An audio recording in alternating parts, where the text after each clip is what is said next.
just trying to get this thing working. And if I can't get this thing to work, I will use the software to stream, which makes absolutely no difference.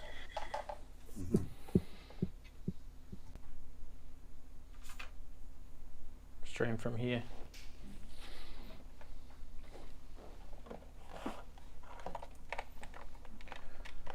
Stream from the software.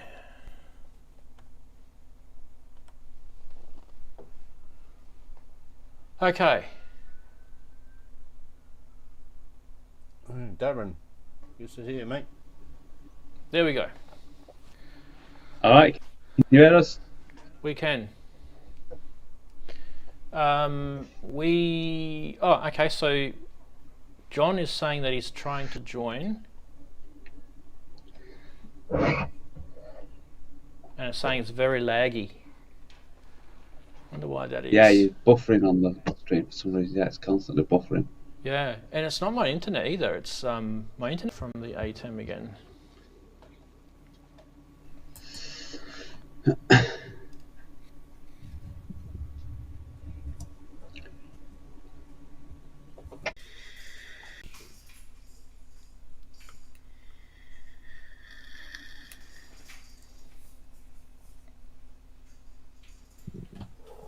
Okay, let's see.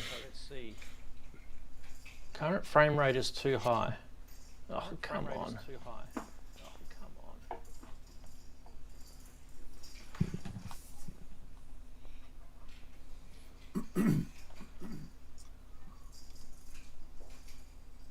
Frame rate.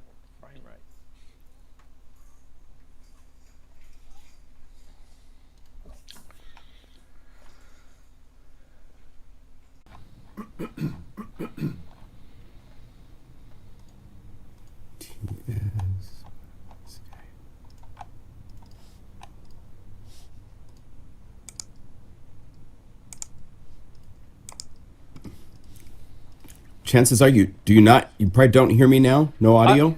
I can hear you, but I'm getting myself back through you. Huh. So that software should remove. But yeah. So I should I'll turn on the echo cancellation. 1, 2, 3, 4. 1, 2, 3, 4. Yep. Okay. No echo right now. I'm John. Early in the morning. Normally I'm up like 5 hours from now. I'll try it again on the ATEM, and we'll see if that fixes it. I've reduced the frame rate, so it's definitely something that you've got down, John. I'm not sure. Is it? Like what you're getting is you're getting everything that's coming through here. This has never done this before. Nice to meet you. That's a start. Yay. We'll get there. All right, I've changed internet connections. So let's see what happens. How does it look? Does your buffer look better? Don't know yet. We'll see.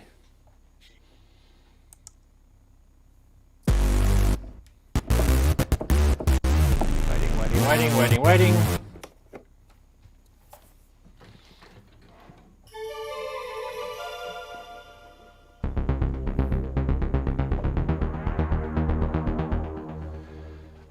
Everything works fine here. It's just the internet is just not playing balls here.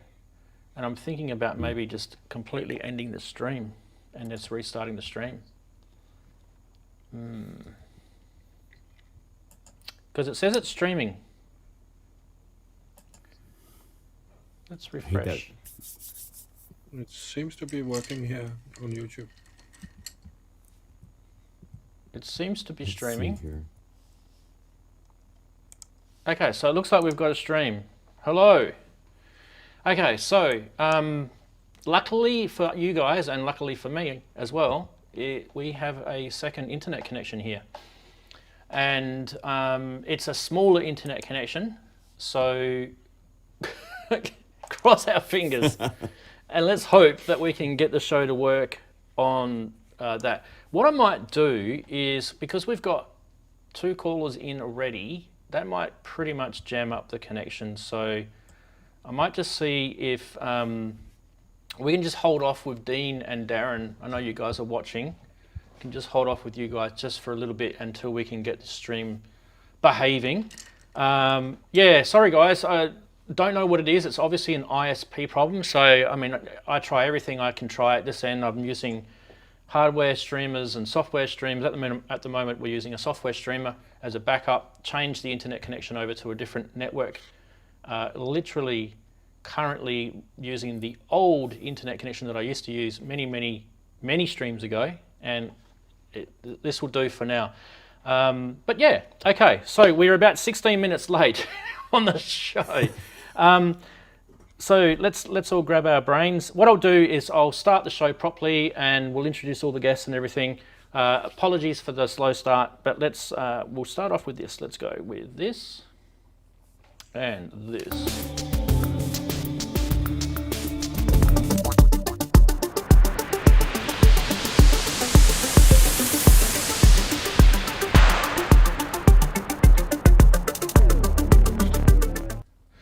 Hello and welcome to a little bit of a delayed start. And it's Saturday, wherever you are in the world. It's a beautiful day here in Australia. It's nice and humid and warm, and I'm wearing no shoes. People love to hear that. I don't know why. But anyway, big hello to you and to you guys in the chatties. And we also have a couple of guests who have arrived today. Now, hopefully these buttons work. We'll start with Henrik. Big hello to you, mate. How's your week been? And what I'd like you to do is, after you've said g'day and everyone, can you introduce our guest? And then I'll cross to him. Yes. It's been a good week. A lot of homework. I'm remote controlling 13 computers at work, ingesting for the Danish broadcast station DR.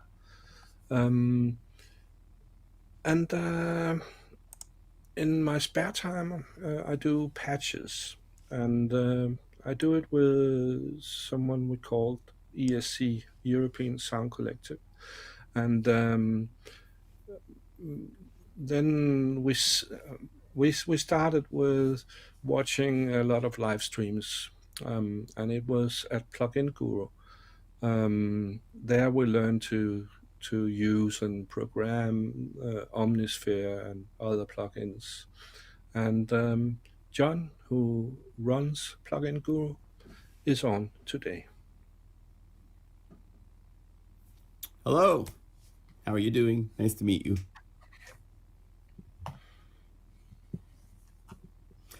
My name is John Limcool. I live in Portland, Oregon, and it's 6:15 in the morning. Wow, 6:15. Won't stop us, man. Did you even go to bed or? I did. Yeah, fantastic. Yeah. So let's how can we do this? We can do, maybe what we'll do is we'll just do the 4 of us, and I'll just change this little view so we've got the chatties in the corner. Okay. So John, you're from Plugin Guru. So tell us a little bit about that while I sort this out. All right. I own pluginguru.com, and I've been in the sound design business since the 80s.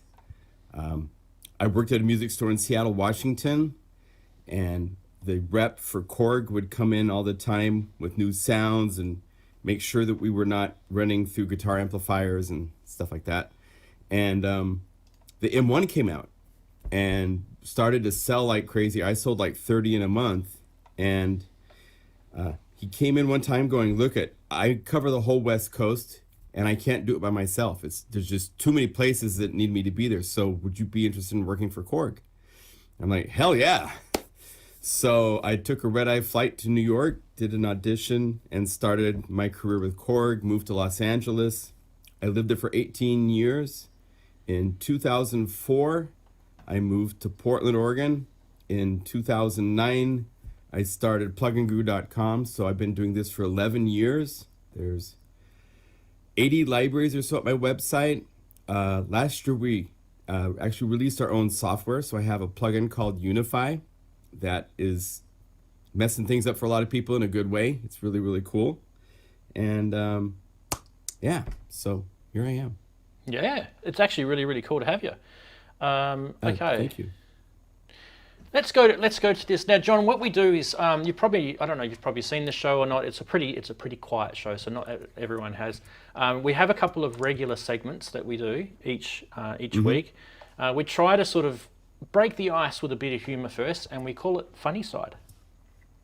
Funny side. Yes, well, Funny Side is where we actually troll the end of the internet, and we find these things called memes. And Love memes. Yeah. So let's start with this one that Henrik sent in.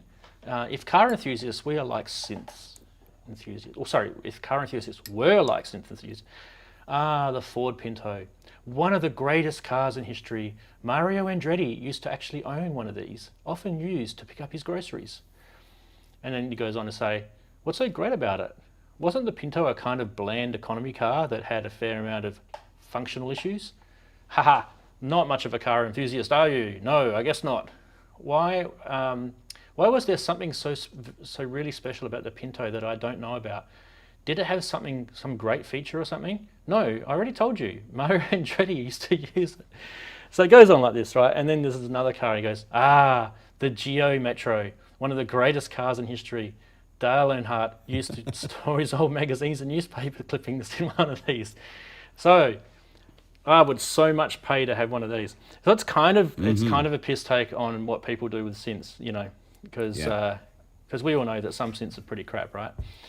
So there you go. That was a good one. Yeah, I like that one. Now, if you do come from Australia, you will probably get this one. This is the famous Sydney Opera House. There's a reference track, and there's your track. Oh, that's good. So sound like them. Oh, it's close enough, I guess. Oh, some of these, they get really close to home, and we should be careful.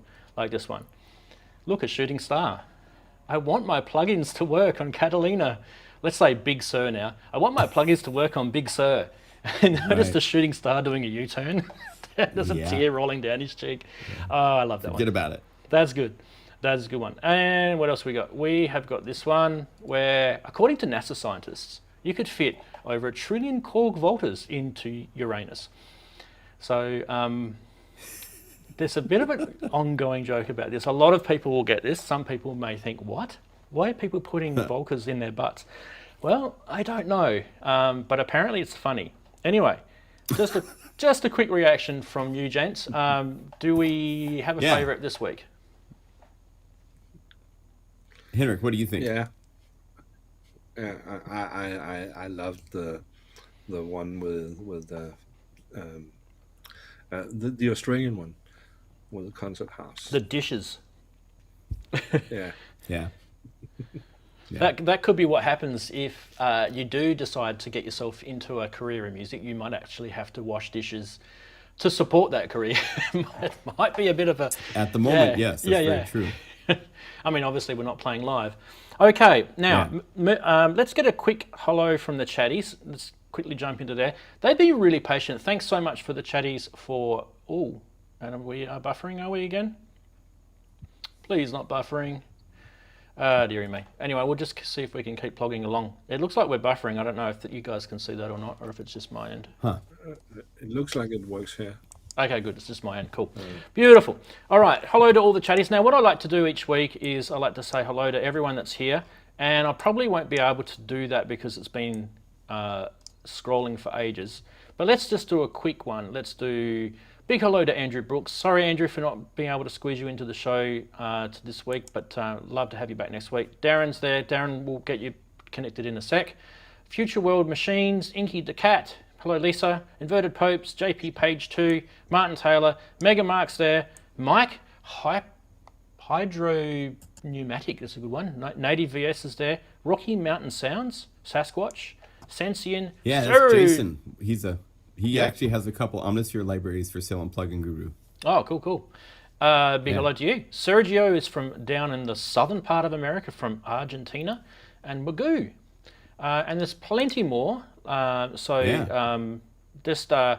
I didn't mention your name, I do apologise. I think I saw Axelsoft. I think I saw Martin Taylor, Future World Machines. Look, it just goes on and on and on. So it's a really, really good list of people there. Big thank you all for joining us this week. Sorry about the delayed start. We're going to roll cracking on to the next segment, which is news. There's not a lot of news this week.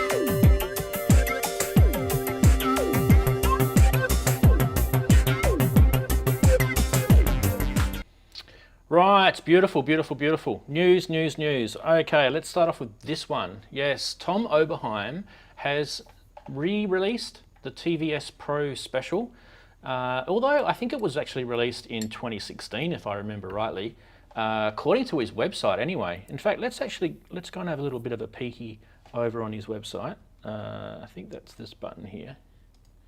There we go. And yes, this is my new Mac with Big Sur running on it. Nice. Here we go. So there's the this is his products page, and it's like a chronological thing of what he's ever released. And you'll notice that it goes all the way back to 1970 with the RM1. Oh my. And when it was the first SEM, yeah, 74 was the first SEM. So this TVS Pro, which is an analog synth, let's go back down here, features 2 of the SEM voices. And so Henrik, there was a bit of news about someone trying to register a trademark, wasn't there, this week? And that kind of got nipped on the bud. What happened? What did you find out, mate? Oh, I only saw the headline. Behringer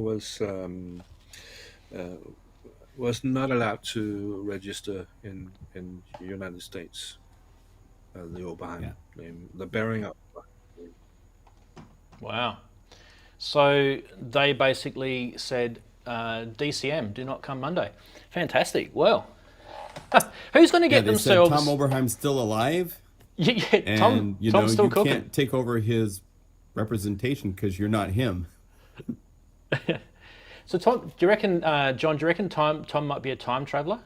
He's been around for a while. He's been around for a while. Yeah. Yeah. Earlier, it's been a couple weeks, but the OBE came out from our friends at G4 Software, which is an SEM emulator for 8-voice, which is really great. So there's a little tie-in for something going on. We've unified it, so all the patches are available in Unify, which is really fun.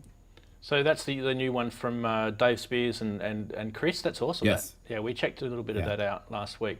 And I think it's everyone's really been sweet. checking out. They have 8 separate sims, and you can modify the parameters each one, and each voice is going to go to sequentially to play these different modules. It could be set to completely different sounds if you want. Which is really nice. Yeah. That's fantastic. Awesome. Okay, well obviously that's something that a lot of people would love to get their hands on, a new Oberheim TVS Pro, and apparently he's going to sign them. So if we go back to that meme earlier about cars, and there might be a little connection there. I mean, if you have a signature on it, it might be important to you. Anyway, we have got a little bit more news, so let's get stuck into that. This one I thought was pretty interesting.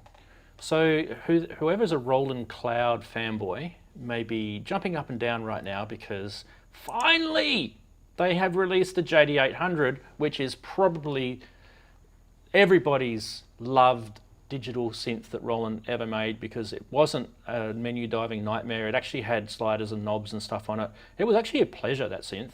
And now you can have it and just use your mouse. Sorry, there was a bit of a bad joke, but what we can do is let's have a little bit of a look at it, because I've been a busy boy and I actually have gone and installed it on here. So no, it's not the D50. Yeah, I have it too. So let's it's wonderful. Let's whack it in here instead of the D50. Here we go. And so you can see, let's make this a bit bigger. We can actually go into edit mode. Edit mode's pretty sexy. Look at that. Look at that. Now let's have a listen. Let's have a listen. Here we go. Can you guys hear this? Yeah. Yes. It sounds like it's coming through speakers or something. No, it's not. It's probably just quiet. Let me see if I can make this louder. It might actually be the DAW that's doing this. Yes, look at that. Let's make that a bit louder. All right, let's choose a different patch. Let's go into, I don't know, let's go to some brassy sort of sounds. Mr. Brass, that sounds good.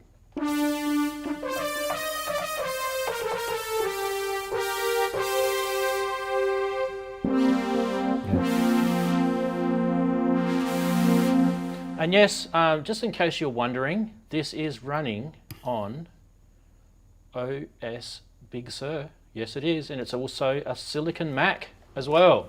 So, if you're wondering if you can actually use Silicon Macs for music, yes, you can.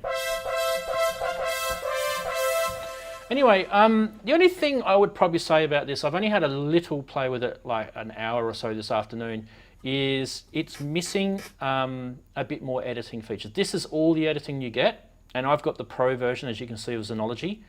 So one of the things you can't edit on the JD800, unfortunately, is the partials, which I think would have been actually really cool. But you can edit partials on other things, like, for example, if we go into one of these factory patches, like the bit brass here, and then I go to edit, I can actually edit partials by going into Pro, and then you can see these are all your partials that you can edit in here. It's massive that you can go into, right?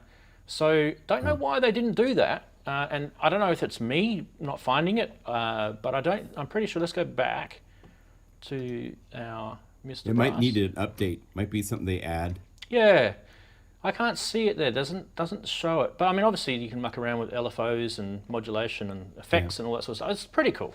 Anyway, but anyway, that's a real quick look at the JD800. Now it is a Zen core. So it's not. Well, it doesn't need to be ACB. This one. This is because it's a digital synth. You know, Zencore is perfect for this. So, what do you guys think? Yeah. Start with you, John. What do you think of the Roland JD800 on Zencore? I've played with it some, and I'm missing also the ability to edit our partials, like you were talking about.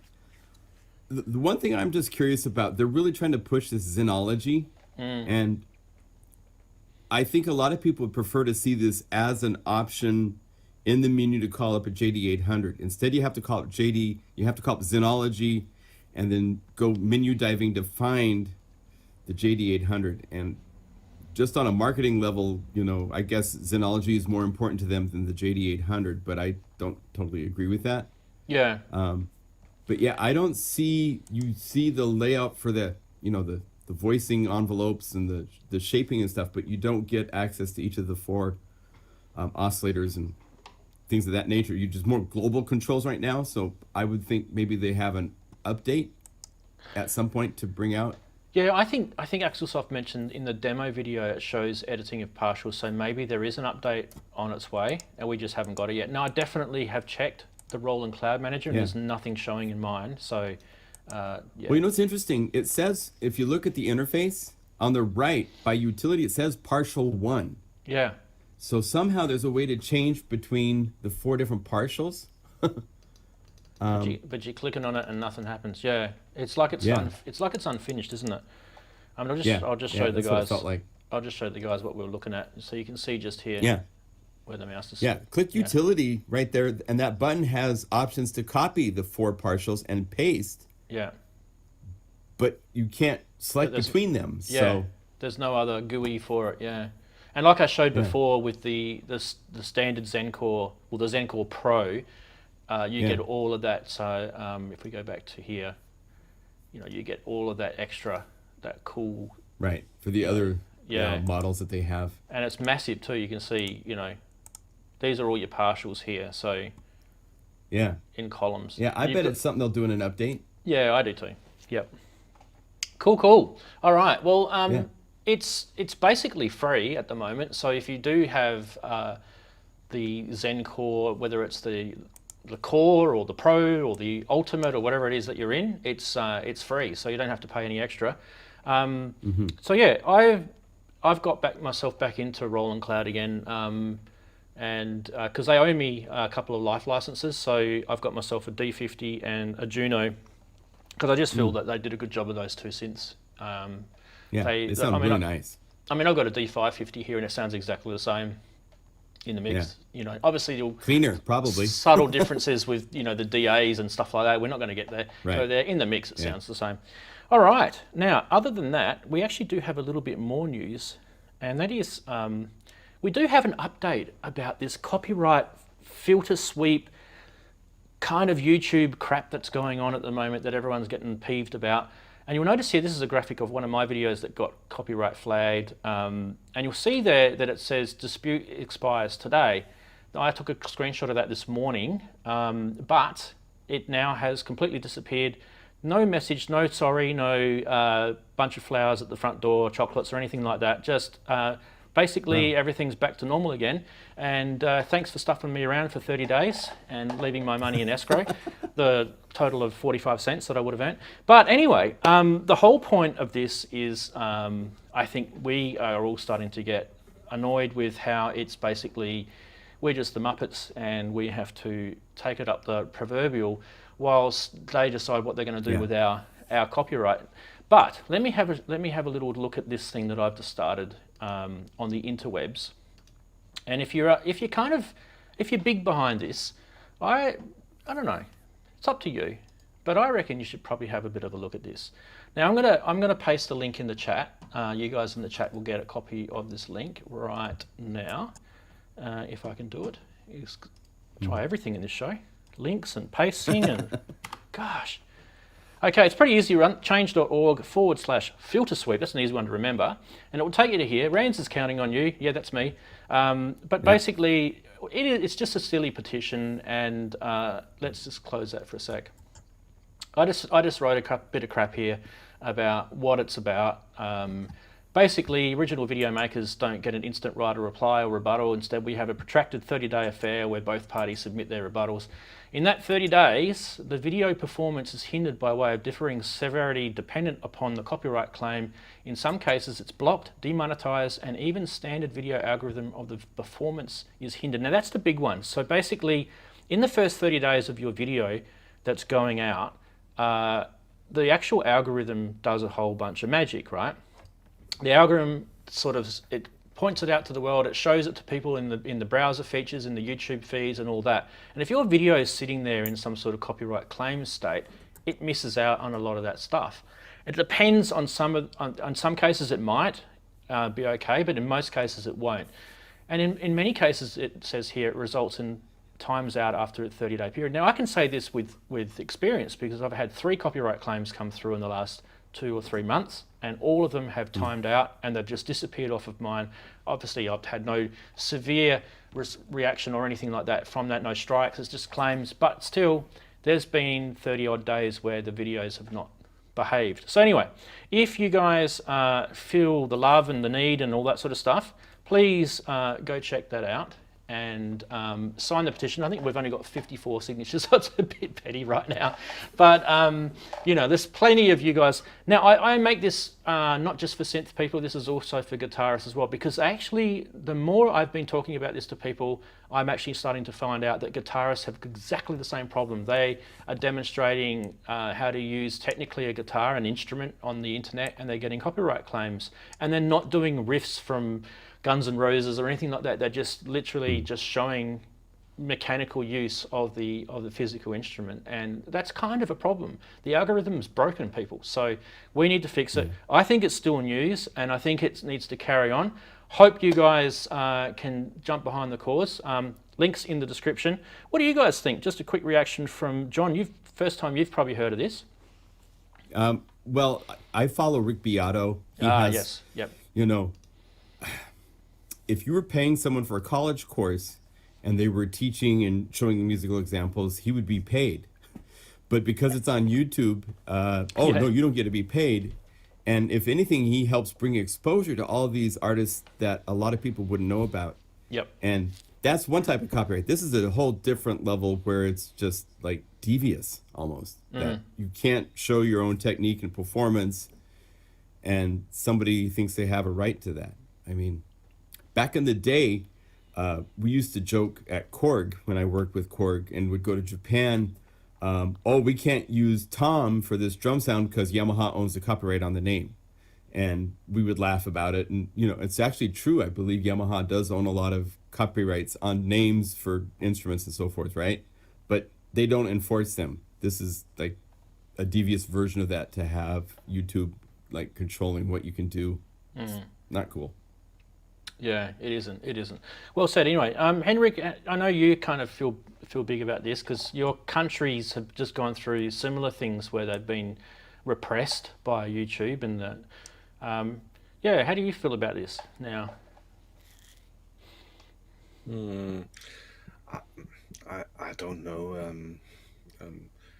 I remember when I started on the internet, I was thinking everything you say will be kept on the internet, but it's not like that anymore. Everything disappears, and you can't be sure if your video are there and videos are there next year. It's I don't know. I was really mad at YouTube when they closed down the Danish artists, so we couldn't show anything for a few months, just because of the rights being paid. YouTube felt it was too much money, but it was only fair. It was really cheap for them compared to how it used to be when played on radio and such places. Yeah. I hope there will come lots of alternatives, or that the speed will be so fast that you are the one who has your own content and it's running from your machine. Yeah. Interesting. Yeah. Well, I mean, look, at the end of the day, it's, you know, it's the voice of the greater majority, and if we can, my plan with this petition is once we get a decent amount of signatures on here, I'm actually going to contact Rick Beato, because he's actually been in front of Congress in the US and talked about this, and I don't think he's actually managed to actually make a change yet, which is, I think, a bit disappointing. He's definitely got the voice out there, which is important, but I think we need to have another crack at getting this in front of people. It's a different government in power now, so you never know, we might have a bit more legs with this. And I mean, at the moment, the music industry is hurting for a number of reasons. COVID has caused a lot of musicians to not earn money, and we just don't need any other petty little things like this to sort of get in the way either. So I just think we just need to keep, we shouldn't let this one go. I know I kind of keep harping on it, but I think we should keep carrying on this. Don't let them get away with it, guys. That's what I'm saying. And keep putting your videos up, because and keep fighting those claims like I have. And they do eventually disappear, which is a pain, but it's worth doing the dispute. I did speak to Starsky Carr about a week ago, and he said that one of his claims that he disputed was denied. So that was interesting. And he just did like a filter sweep demonstration on a synth, and it had no melodic content at all, and it was denied by the publisher. So we need to get Starsky Carr on here, and we get him to talk about that as well, because it's just it's laughable, the whole thing, really, honestly. It's just pathetic. We are being dictated by a computer. We've been told what to do by a computer. It's not a person, it's a computer. And the people that are making money out of it love it because they're making money out of it. Whether it be a tiny couple of cents from me and you, but it adds up when it's thousands of us. And that's their game. And let's stop them at that game. Let's definitely stop it. All right, now I think that's it for the news. Yes, it is. That's it for the news, which is good, because that was getting a bit heavy. Right, next segment, and this one's always fun. Let's see who's scamming us out here. Ooh. Oh, this is always fun. We love to look at our stuff that we like to buy, the synths and stuff, And this one was sent in from, let me just remind myself because I can never remember things. Well, and I've restarted my computer and now I can't remember it. One sec. Where is it? Keith sent this one in. Big thank you to Keith if he's in the chat, sing out.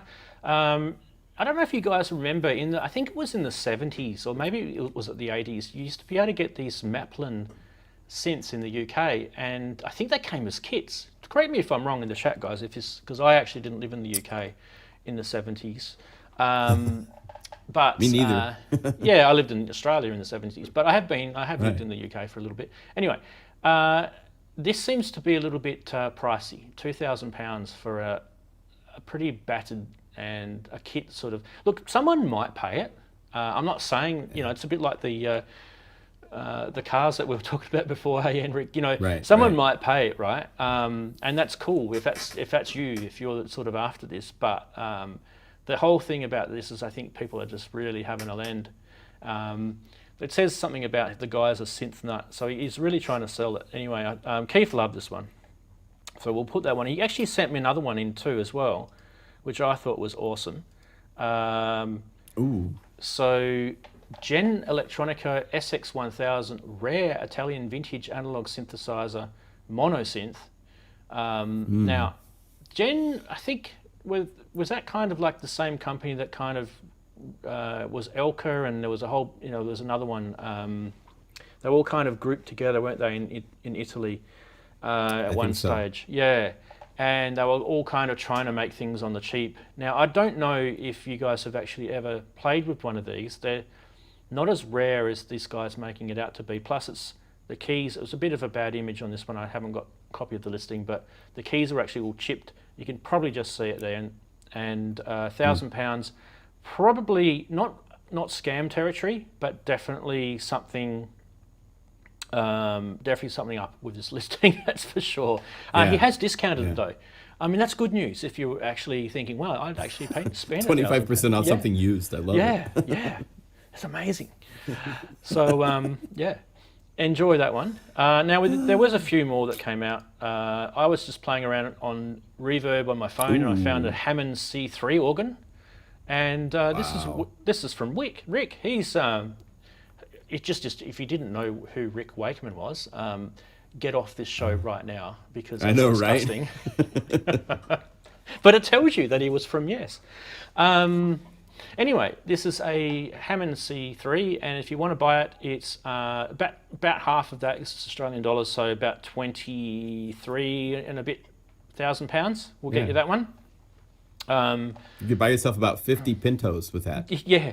And you could probably also, I don't know how many thousands that you could get VSTs with it as well. That would probably sound just as good. Yeah. And look at this one. An original Robert A. Moog, let's not get it right, Model 12, 1972, fully serviced. And this is a mono synth. And it does have the keyboard. It has the CV control keyboard, which I believe are a pretty sought after commodity, but I don't know if it's a £20,000 sought after commodity. I mean, I think when Moog were doing the reissues of the 15 and the 50 and all that a few years back, they weren't even in that sort of price territory. So no. Yeah. Look, you'd really, really want to have this, I think, if you're willing to pay that sort of money. Look, it's on Reverb, so it can't be a scam. It must be real. So yeah. Well, it's £1,300 in shipping. Yeah. I mean, that alone is just kind of like, gee, who's gouging who here? I mean. Yeah. I think at the end of the shipping, they go out and have like a party somewhere and spend a few dollars on your shipping fee. Yeah, shipping / pizza party. Yeah, champagne and girls and dancing things. Right. What did the chatty say? Thank you, Daniela. Oh, Daniela's popped in a nice little €5. Fantastic. Thank you for that. Coffee and beer. Yeah. Coffee and beer, yeah. I've got a couple of beers here. We'll crack one open and see. It's probably a bit early for you, John, but that's okay. I do milk chocolate with ice, so, That's okay. That's all right. Breakfast of champions. Breakfast of champions. Yeah, anyway, so a few people have kind of in agreement. Future World Machine says he bought an SX1000 in the 90s for £50. There you go. And Sasquatch is saying £300 for that at the best. So yeah, as you can see, I think we're spot on the money with some of these prices, and it looks good. Yeah. It's good that most of the people that watch my show are pretty cluey. I mean, when I first started doing these price watch things 2 years ago when I first started, it kind of started to educate people to sort of, just chill out, think before you hit the buy button. Gas is pretty, gas can be pretty hard to deal with, but sometimes it's not really worth what they're asking for. Just calm down. Sometimes it is. I mean, the sound of some of those vintage oscillators is pretty special. So years ago, we did a session with a Roland System 700 modular, and it was really fun. Beautiful. And yeah, they're beautiful. It's got some really unique things to do to the sound.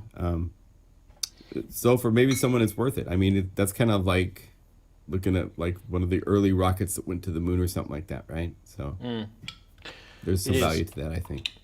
Right, I'm going to... More than gin. More than gin, yeah. I'm going to crack open... I don't even know how cold this beer is. It's been sitting in the cupboard, and I put it in the freezer for about 15 minutes, so it's probably going to be a bit warm. Now, if you're wondering what this is a single fin. I think I've shown these before. These are a West Australian beers, so if you ever go to the West... I know you can't travel at the moment, but hey, check these guys out. They're a great brewery. So cheers. Cheers. Oh yes, it's a bit warm, but that's all right. Henrik, you've got a breakfast of champions over there too, huh? We'll just pretend we got it from somewhere in No, it's just tea, some Earl Grey. Oh, okay. Fantastic. And milk. Okay, so the topic this week is, and I'll just play the little music graphic so we can just refresh our memories. It was this. VST Synths. Why VST Synths? Well, I mean, I keep getting ear bashed and message bashed on Facebook, Twitter, everything about, Rands, you never ever show enough software on this show. You're always showing hardware. Why don't you show software?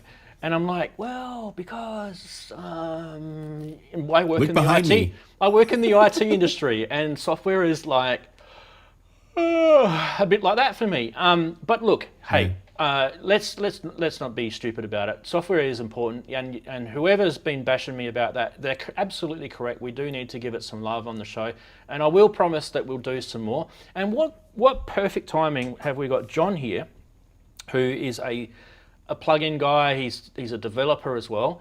So why don't we start with you, John? Tell us a little bit about everything that you do, and I think that's a good segue to show some of our favorite things coming up. Yes. So I own a website that it started making patch libraries for software synths because it's such an easy medium to transfer libraries through digital downloads. People keep asking me to make like libraries for the Kronos or for other physical synthesizers, and it's just a lot more work and more troubleshooting we get enough tech support email for software. When you get to where it's hardware and sysx and getting things to work, I don't want to really go there. So I service just software synths. And then the last year, we've brought out our own software ourselves. But it was 2020, and we were trying to think, there's the Spectrasonics and the Native Instruments and all these other big companies, and we're just starting out. So you can't really introduce just a basic synthesizer and be considered legit. You have to be up there at the level of everybody else, or don't try. And so instead of trying, we saw an opportunity to do something kind of fun with trying to find a way to make a place for everybody to play with their plugins.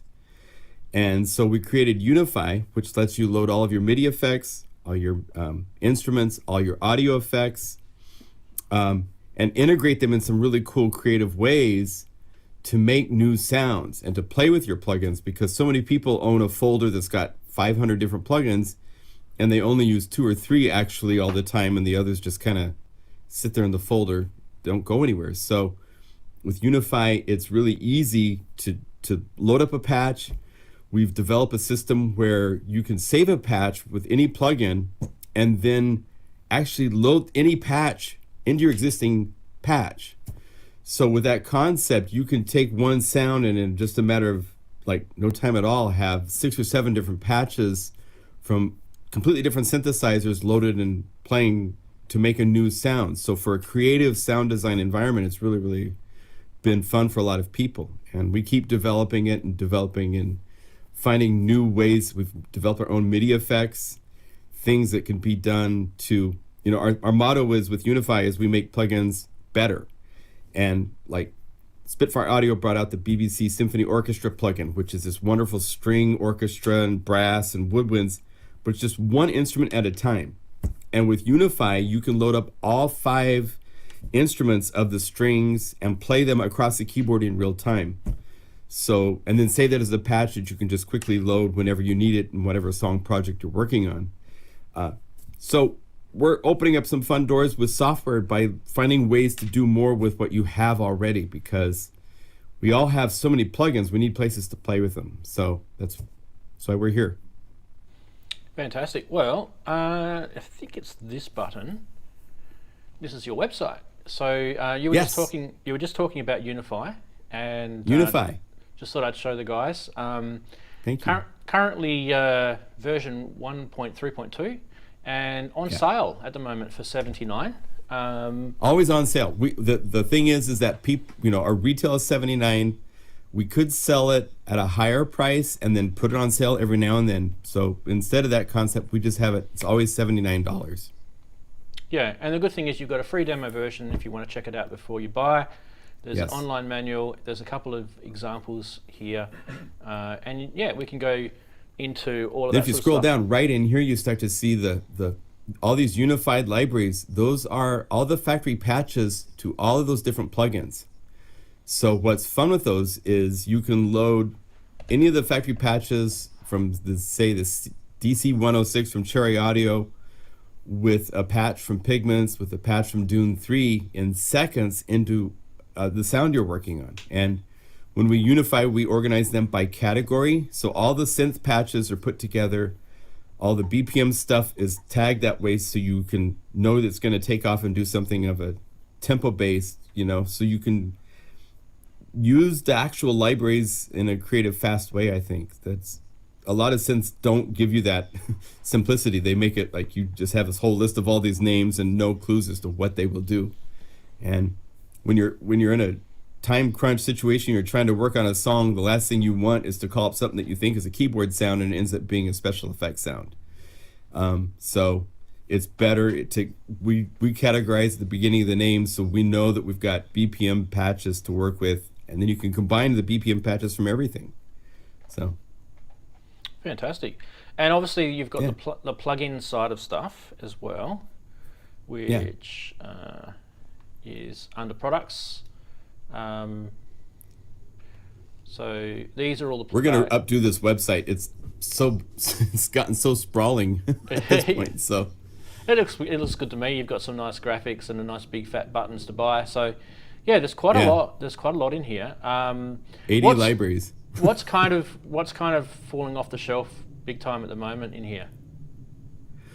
Well, Omnisphere has always been very popular, and the last couple of years it has become even more popular. So out of the 80 libraries, 40 of them are for Omnisphere.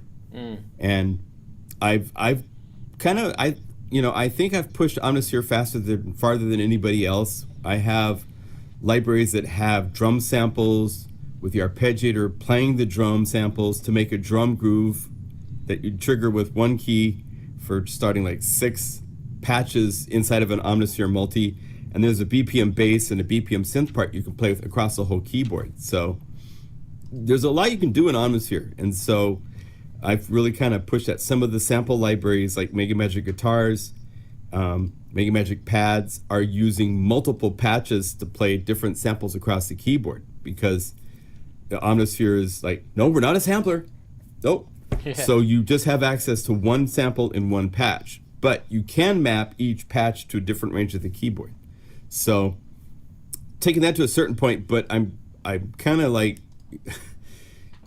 say you have a nice sound and you want to change the attack and it's 8 samples, that means you have to edit the attack of 8 patches.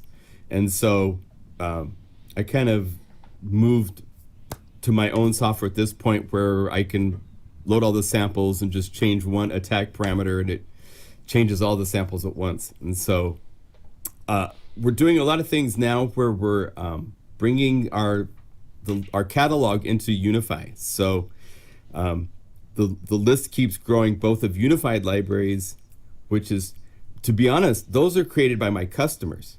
I don't do those.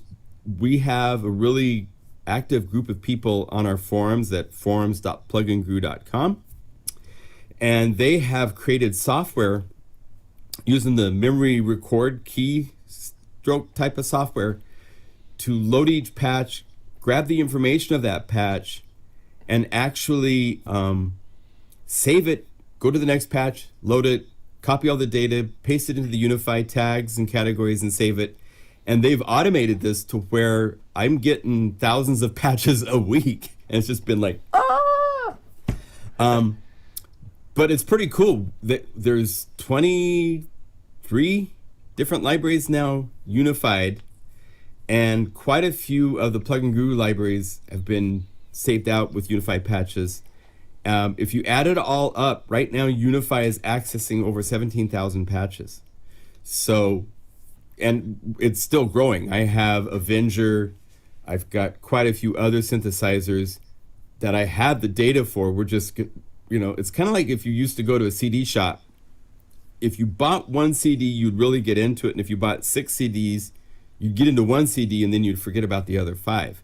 So we're just doing like one library a week. This week, Repro 1 and 5 have been unified and been released. So if you own Repro and you own Unify, you can go to the Plugin Guru, to the Unify page and scroll down and click the link for Repro, and it will download a file that will make all the factory patches of Repro 1 and Repro 5 become patches you can access in Unify. And then the fun thing with that is you can then go to the Repro 1 library and you can choose one bass and right click on another bass and get that added and add another bass. So you can add patches super quickly to what you're doing, and it opens up all sorts of really cool cans of worms that are fun. Yeah. Now, I don't know if you know that we've also got Oleg here in the chat, and he's called Grey Wolf 2004 RU. He's actually the developer of Blue Up, and I believe you've got that in Unify as part of the core, one of the core packages.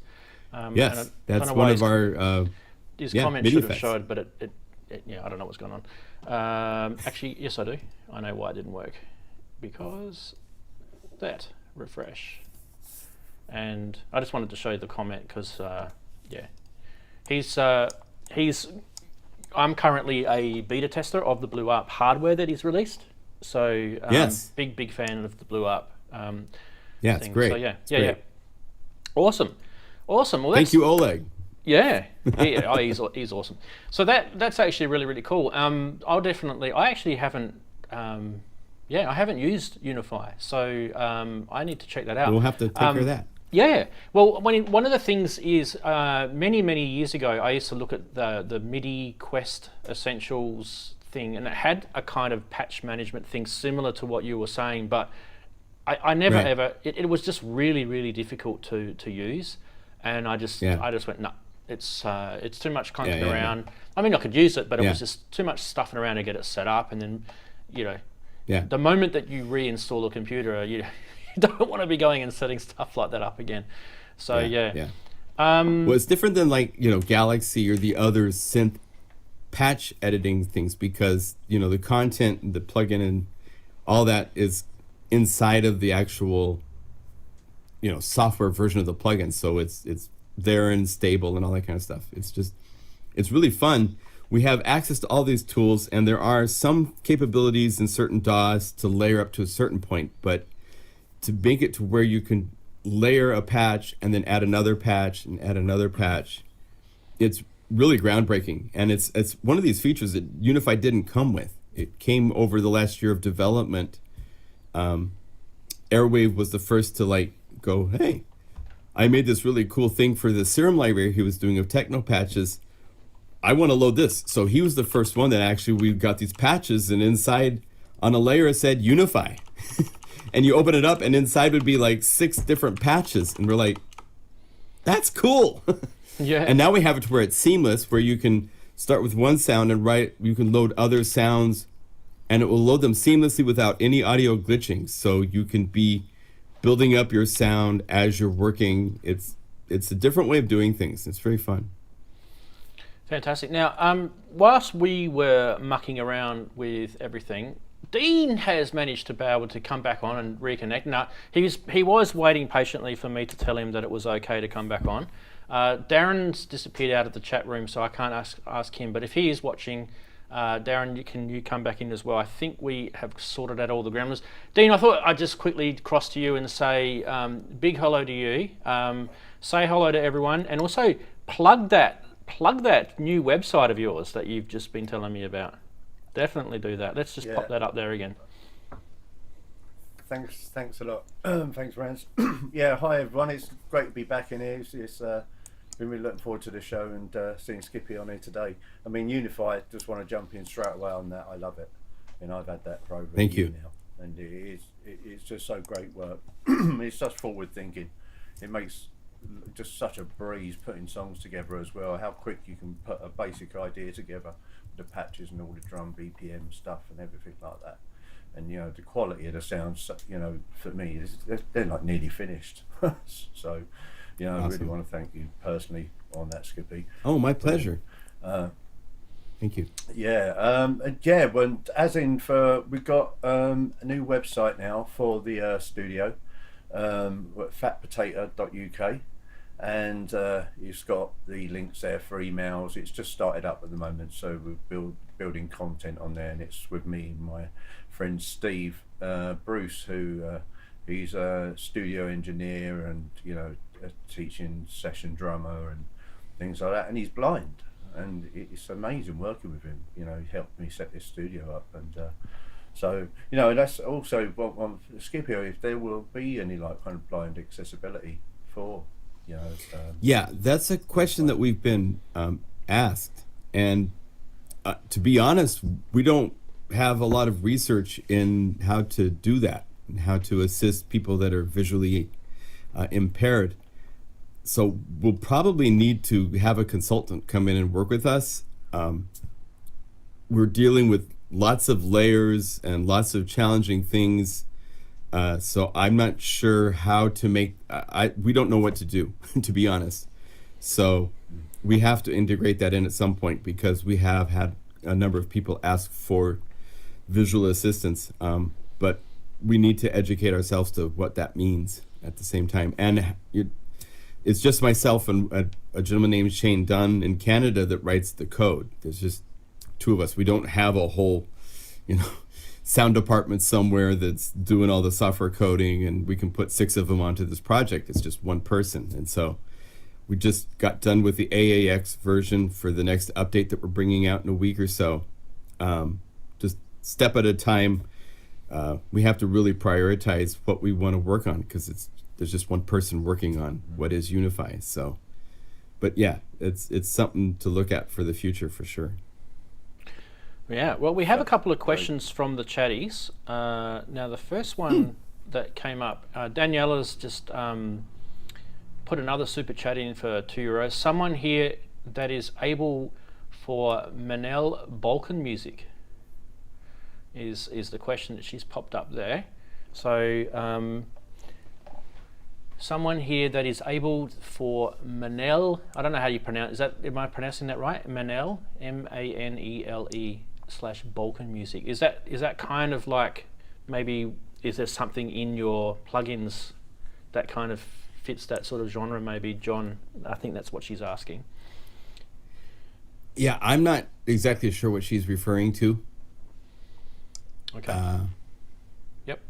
I don't know. That's fine. That's fine. And the other question that we had pop up, and I'm just trying to find my mouse to work, was this one from Sasquatch.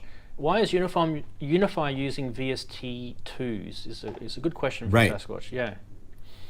So the Unify is cross-platform, so it can work on PC and Mac.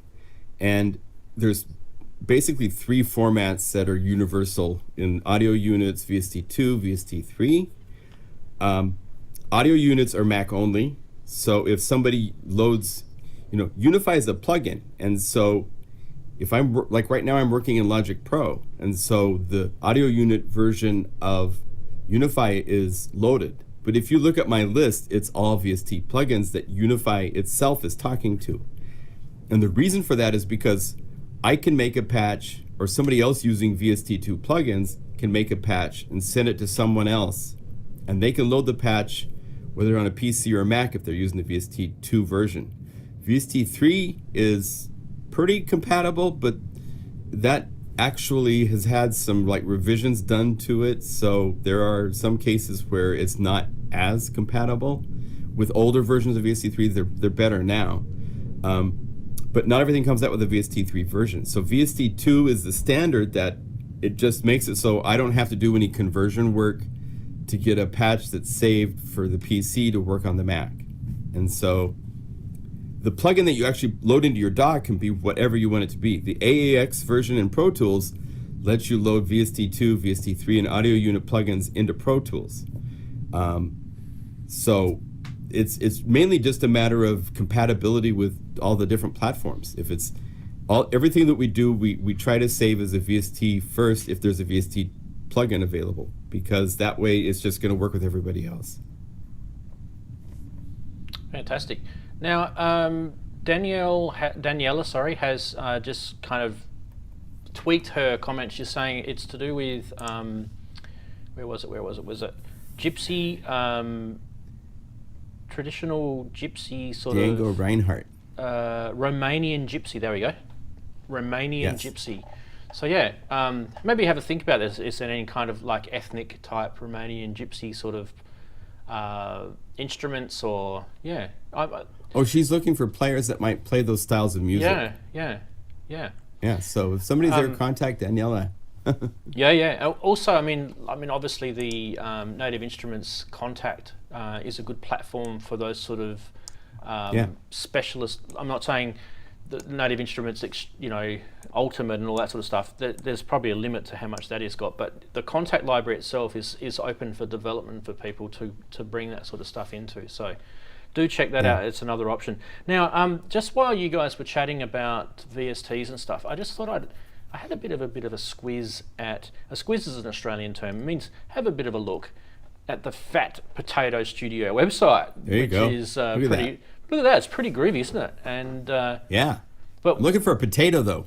Look, this part, this is the part that you start to think, whoa. Oh, yeah. This is where you're starting to get some gas. Look at all this cool stuff, hey? Yeah. So I don't see any Pintos. So anyway, there is a stack of cool imagery in there. I think he's done a fantastic job of his website. Well done, Dean. Now, Dean, you've been dying to kind of to test out some of the audio.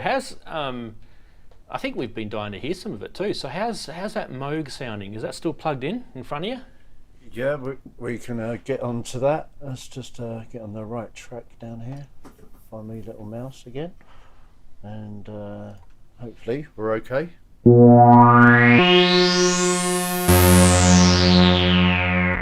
Yeah.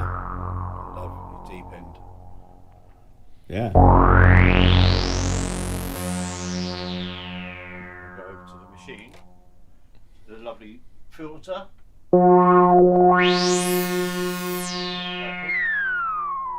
Oh, listen to that analog filter. Mm-hmm. That's the best simulated filter. Yeah, that was a VST. No. Yeah, right? Yeah. Wrong. Tricked you. Just bit of a G-force moment. Actually, That's I thought while I'm at it, I thought what I'll do is I think this is a great opportunity to sort of play with you guys a little bit, have a bit of fun.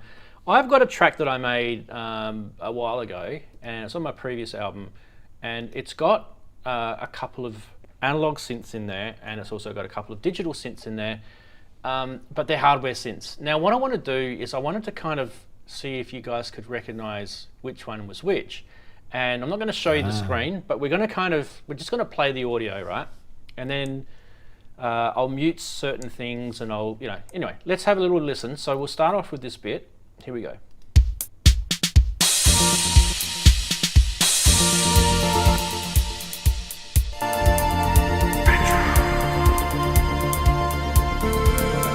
Out with the new and in with the old.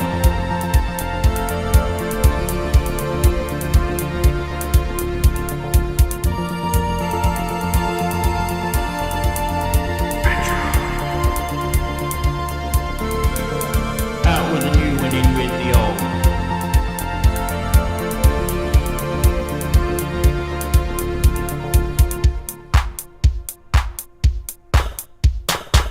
Killer drummer.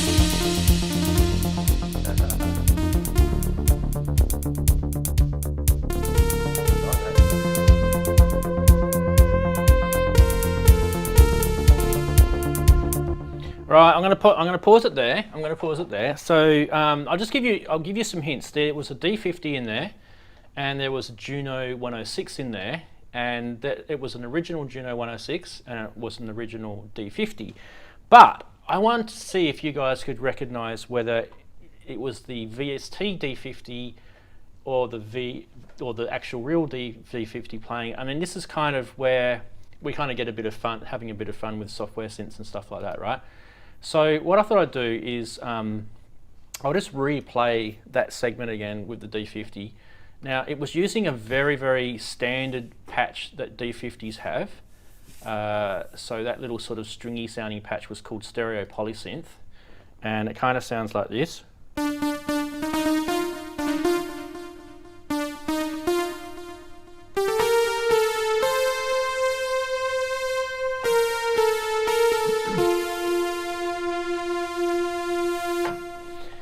So that's a VST version from the Roland Cloud of the D50, and yeah, so I've recorded both of them, and I just wanted to see if you guys could pick it. All right, so we're just gonna play it again. This is sample A.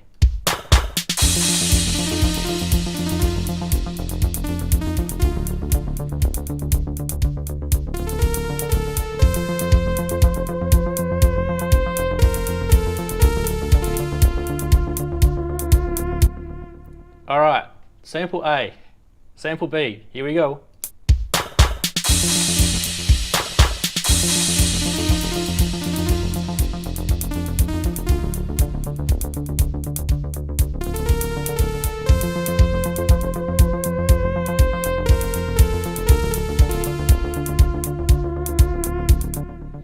All right, in the chat room, chatties. A or B, was that the VST? Put your this is so much fun. Put your guesses right now. A or B, was it VST? Thanks for the nice compliments too. It was okay. So let me get it really specific. The D50 VST, not the D05 boutique, not the D05 boutique, but the D550. If we're going to get really technical, was the actual real D50 that I use. Okay, so we've got X101 saying A was the VST. Sonic Link stuff is saying A. Future World Machines is saying B.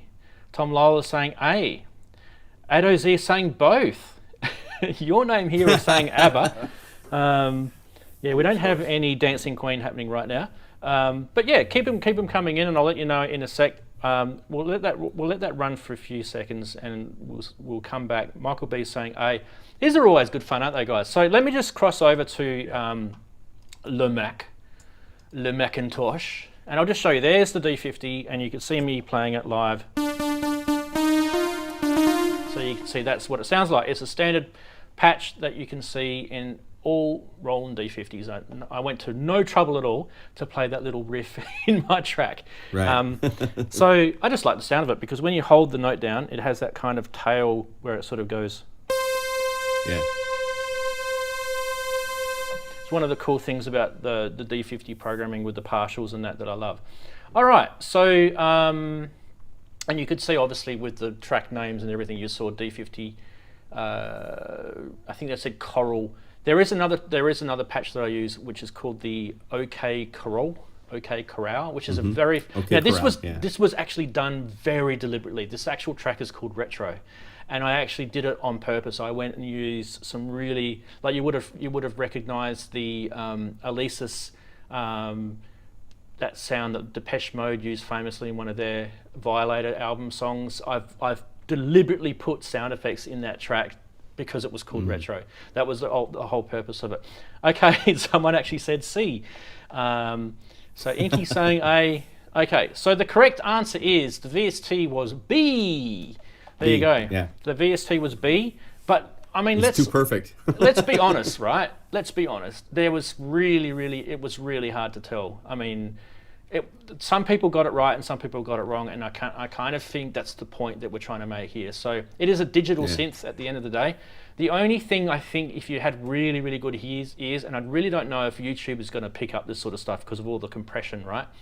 But you probably would have heard a hiss from the original output of the back of the D50, because it would have had a bit of a hiss sound. The digital I was actually analog listening to the converters. high end. The high end, right? There's a more high end in the software version than there is in the bit crisper. Yeah.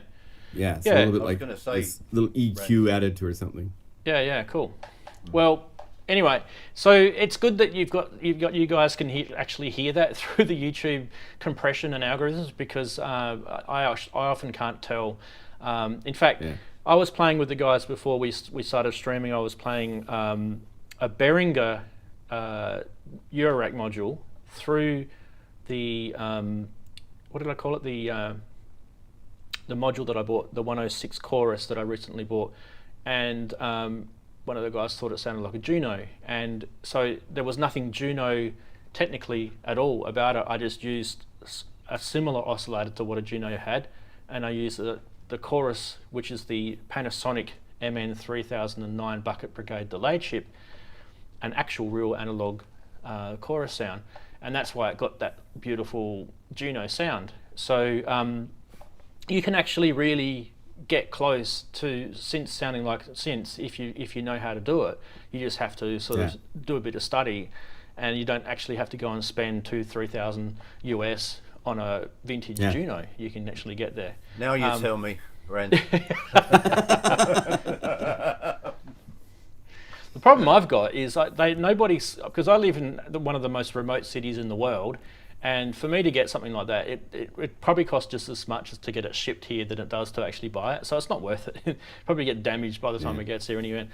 But I guess kind of the whole point of this is that I'm kind of saying to you guys, just because I'm a hardware guy and I love my hardware synths, there's nothing wrong with software. Absolutely nothing wrong with it. I actually use it. I actually used a little bit of it in that track that I was playing before, not the D50, but a couple of sounds out of it. And effects are probably my biggest use of VSTs. I absolutely go to town when I'm actually polishing up and mastering my tracks. I use VST effects till the cows come home. I love Eventide effects. I love some of the other cool guys out there that do effects. So yeah. Excuse me. Now let's go around. We'll go around table here. We are still waiting for, I don't know if Darren's going to come back on, but anyway, if he doesn't, that's fine. Round tables here. What I want you guys to tell me is what your favourite VST is right now, and why, I guess. So we'll start with you, Henry. You haven't been on the screen for a bit. What's your favourite VST and why?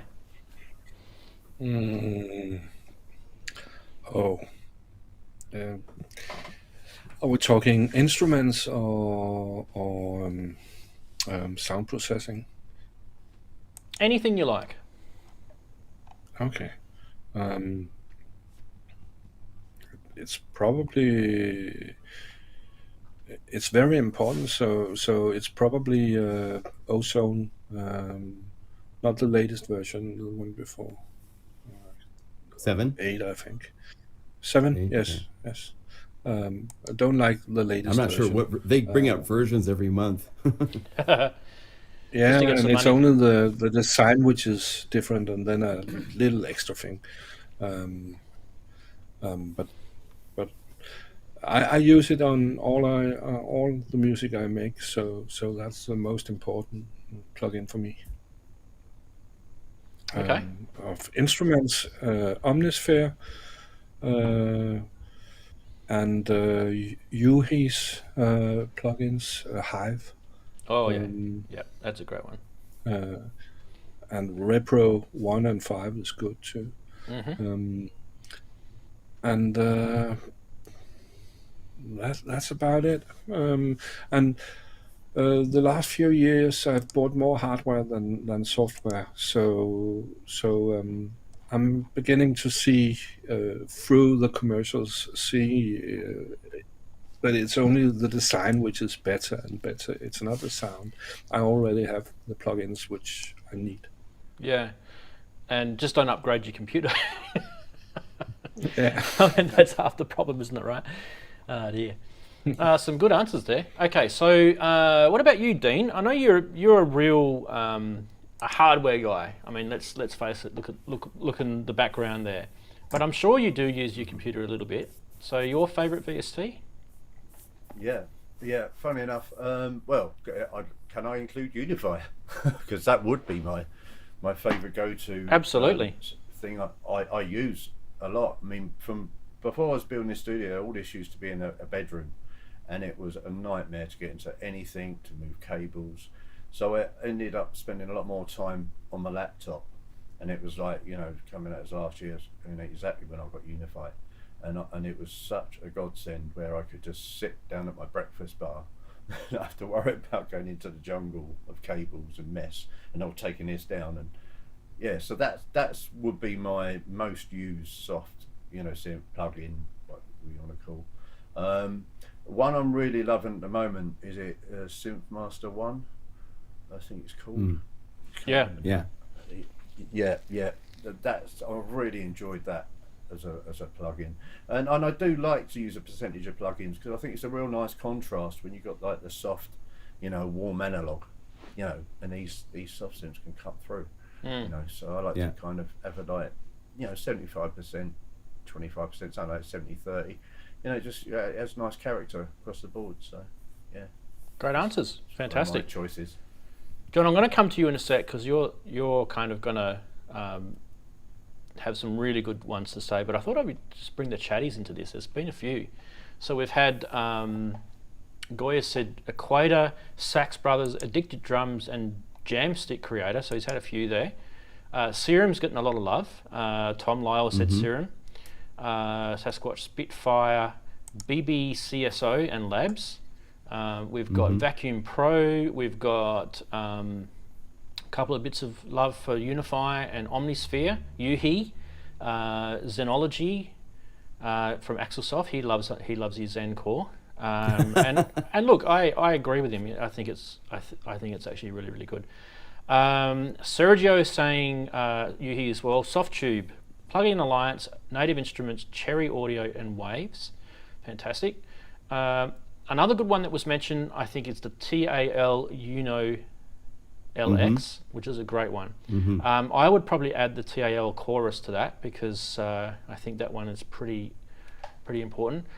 Grey Wolf said Silenth is, I agree with that. Silenth is awesome. And also most of the TAL plugins, I agree with him there.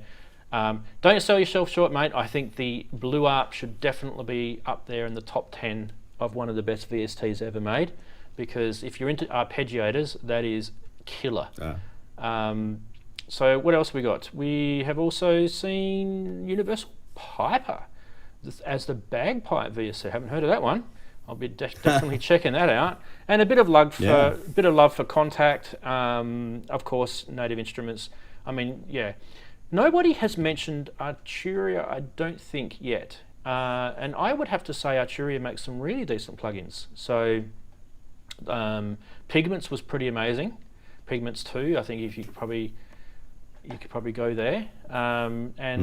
Definitely some of the better sort of analog emulators out there.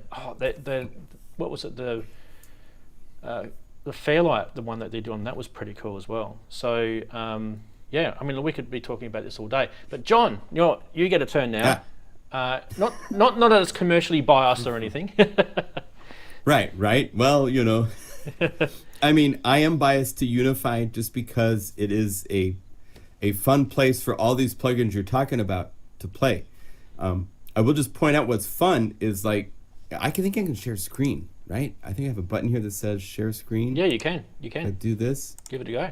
So this is the Spitfire Labs. One of our customers saved all 225 patches, including the new pipe organ, as Labs patches. So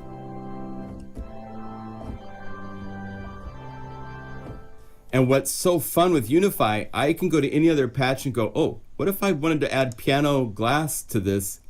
And now Unify has become multi-timbral, because I have both this, which is very soft, and this.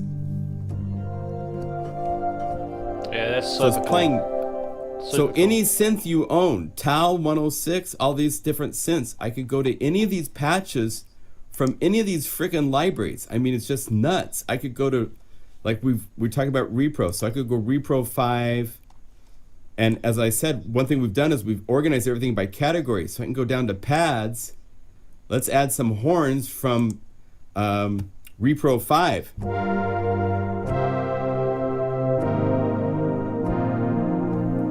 So any synth you own can become multi-timbral.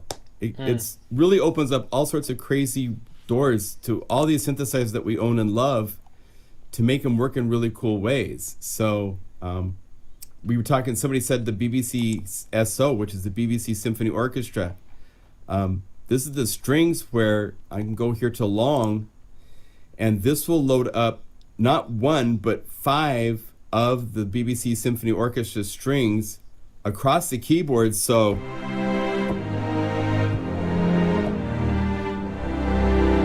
I can play the entire, if you solo just the violas inside of the BBC plugin, it only plays for this limited range on the keyboard. Oh, I got it.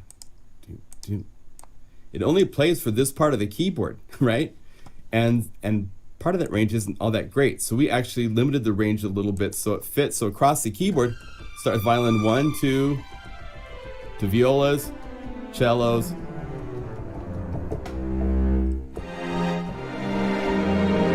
So you can play all the sections of the BBC, which you can't do inside of the plugin itself. It only lets you play one of these at a time. You can choose from this huge list, but you can't play them all together. So we've done that for the strings. We've done that for the woodwinds. Click here and boom.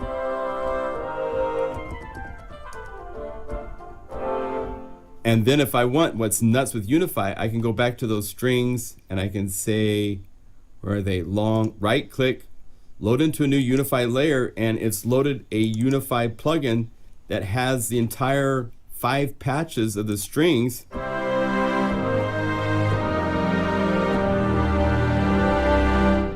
And I could go to the brass and add them. 24 layers in a single patch can be completely different plugins, doing anything you want, and then save it in a patch that loads in seconds when you click it to load.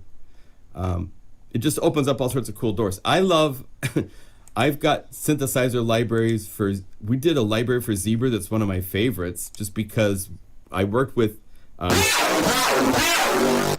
we get sounds out of Zebra that, most people probably shouldn't. They're actually, some are kind of scary, but I love Zebra personally, just on a personality.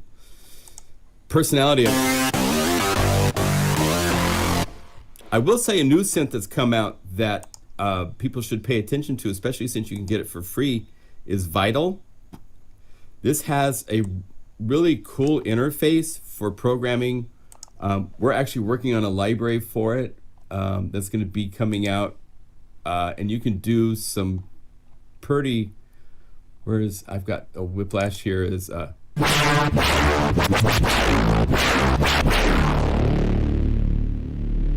But its interface is so unique because if you like this LFO, you can just say, I want this LFO, and anywhere that's lit up, I can go to the filter and boom, and I can control the depth right here. So it's pretty groundbreaking on a user interface to have it so that anytime you click something, you can immediately see what it's assigned to, where it's assigned, and change it, which really makes, the whole going over to the matrix of most synthesizers and editing and going back to it, that's such a pain in the butt. And here it's just all in front of you to see how everything works. You have a paintbrush, so if you want, you can go through and make rhythmic envelopes like in seconds, and then change the curvature of everything. It's a wonderful instrument to play with. It's very digital sounding, but it has its place in the spectrum to work with. But it's really fun. I'm really enjoying the flexibility of this synthesizer. You can even go to the matrix, and if you want, you can have an LFO modulate the parameters inside of the matrix, which is pretty cool. So you can have this controlling the depth of something else, which is pretty powerful. And you even have a curvature zone for the throw of each one of these can be changed. Multi breakpoints can be added. It's very powerful. So I love all synths. I haven't met a synth I don't like. So I think they each have, even the stinkiest ones, there's a place probably on a Beck record where they used it. So you can't really put any synth down, because they each have their own personality, and with the right producer and the right song, find a cool place to work with it, Fantastic. Well, Grey Wolf said, Oleg said, I like the trick John used in Unify to play several synths when it splits notes between them. There's a blue up, and probably, I think he went on to say, another MIDI plugin involved. Yeah. Yes. Fantastic. Yeah. That's very fun. Oh yeah, Henrik's got a question. Side. Can I just go to Henrik first? Yeah. Yeah, I agree on Zebra, but one thing which is important about VSTs compared to hardware synths is the overview. You see most of the parameters immediately. I just got a wave state, and it's so difficult to move around. There are lots of knobs. By the way, John made a lot of patches in it. It's difficult. Hardware is often difficult. Hydrosynth is one of the best interfaces for hardware synth, I think. It's so easy to program and see what you have programmed on the hydrosynth, but it's much easier on the screen to see it. It's more difficult to move with the mouse, move one knob. That's the problem. And the sound is, I would say, the same, sometimes better, sometimes worse, as the hardware. Well, working on the wave state was one of the most difficult voicing projects, just because we had some limitations we were using software to edit, but it was a clone of the hardware in a way. And wave state is one of these deep dives where there's an awful lot going on under the hood that, because of the considerations of cost, they decided to limit the physical interface, and it makes it a lot more difficult to work with. You have a lot you have to have in your mind pictured out of what you're working on, and the concept of what you're working on is pretty vast. So it's very challenging. Yeah, definitely. Yes, well, I think but it sounds good. Did we have another comment? I think we had another comment. No, I got that one. Cool. Beautiful. Awesome.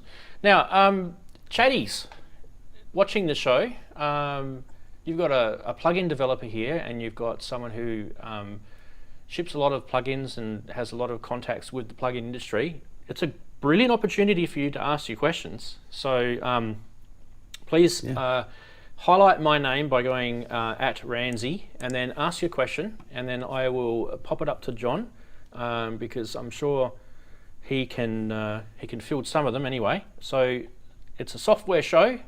Time to time to talk. Time to ask.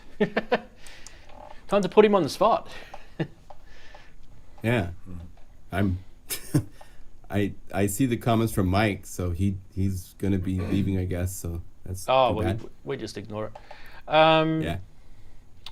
When will I have a good virtual vocalist VST, says Axelsoft Music? It's a good one. Yeah. Yamaha's done some good development with some of the vocal. To me, vocals and violin are two of those things that are kind of sacred.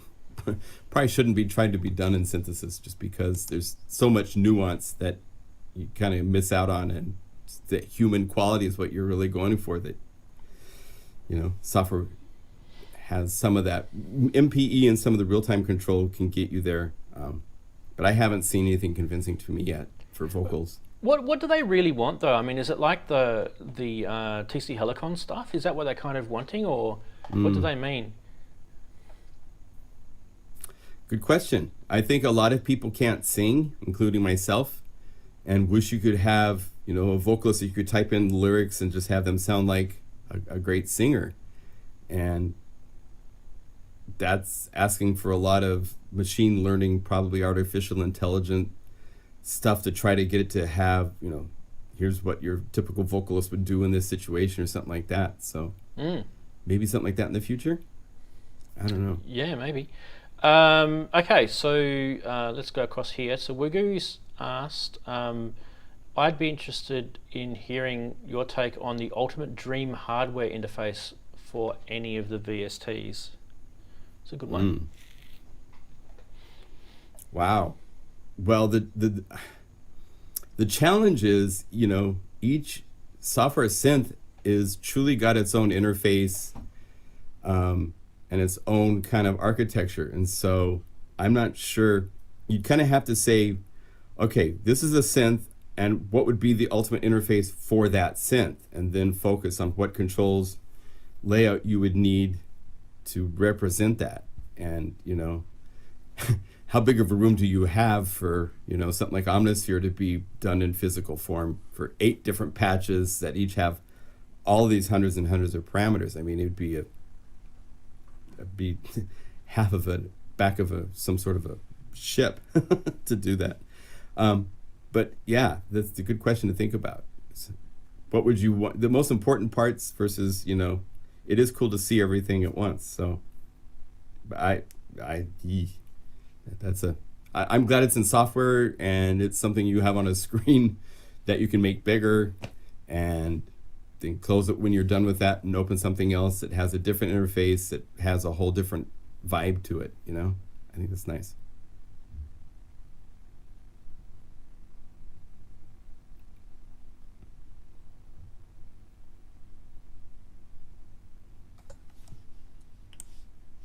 There's no sound, Rancy. I think you muted your mic. I'm just going to show you the bottom of this, but it just keeps disappearing off the bottom, so I don't know whether it's... there we go. Why are the big companies so expensive? Because they're big companies. You know, we can sell Unify for $79 because I don't have to pay rent. Oh, good morning. Good morning. I don't have to pay rent for some big building, and, you know, I don't have a whole, you know, most of these companies have a whole staff that does all sorts of components. For me, it's just me. So it's a much different scale. Big companies, they have big expenses and they have to recoup those with what they sell. So that's typically where that comes from. Yeah, there was a couple of other questions kind of along those lines, like will hardware synths be one day rendered redundant? And I think kind of differently, but not really, is what are your views on piracy? Because I think they're the two competing issues, aren't they? Software synths are piracy, and hardware synths may potentially be redundant. Yeah, a lot of people worry about piracy. I actually don't worry about piracy. A lot of stuff that happens music-wise happens because young kids get a hold of software before they can afford it. The stuff that there's a certain age where everybody becomes like, what am I doing using stolen software? And then you want to buy your own software and own everything. It's just kind of the cycle of the internet. When we were all young, we all had movies or some sort that we have torrented. I mean, I'm guilty of it as everybody else. But you get to a certain point where you go, I don't want to do that anymore. And so there's those that will pirate and there's those that won't. And whether it's available. I mean, Vital is kind of a stab at trying to like totally get rid of that, because you can download the full version of Vital minus extra wavetables and patches for free. So it's not a matter of going to some website to get your copy of Vital because you can't afford it. You can download it directly from the developer. So I think that's an interesting stab at trying to, minimize the importance of piracy, because they're giving people options to buy the Vital plugin at different levels depending on what you feel you can afford for it. So I like that approach. But I think a lot of the guys are kind of coming up with similar sort of questions around the lines of the VST host as some sort of hardware thing, and I kind of feel like they've got, like Grey Wolf said, would there ever be a viable platform to run stable enough for a long term? I think Xils-labs said long term, with no worries of driver or OS issues, and Grey Wolf said, the viability to do it, to ever sort of make it. Is it a profitable undertaking? And I guess kind of my take on this would be that the synth manufacturers kind of do it already, but they limit you to what you can put on it by making these workstations, right? So Yamaha make these big omnibus type workstations. It's not a VST host, but maybe that's the next step. Hey, maybe one of these synth manufacturers, like Waldorf, for example, could make a really good, stable, bare metal platform VST host. What I mean by bare metal platform, and that means that the VSTs would run without having to boot into some sort of core operating system, and you can check your emails, and then there's a virus update and all that stuff to go wrong. What it does is it just runs the VST core, and then you can load your plugins in that way. And I think Akai have kind of got close to that, haven't they, with their MPC operating system? So maybe they could be the sort of company that could do this. John, is it something that you think it's possible to do?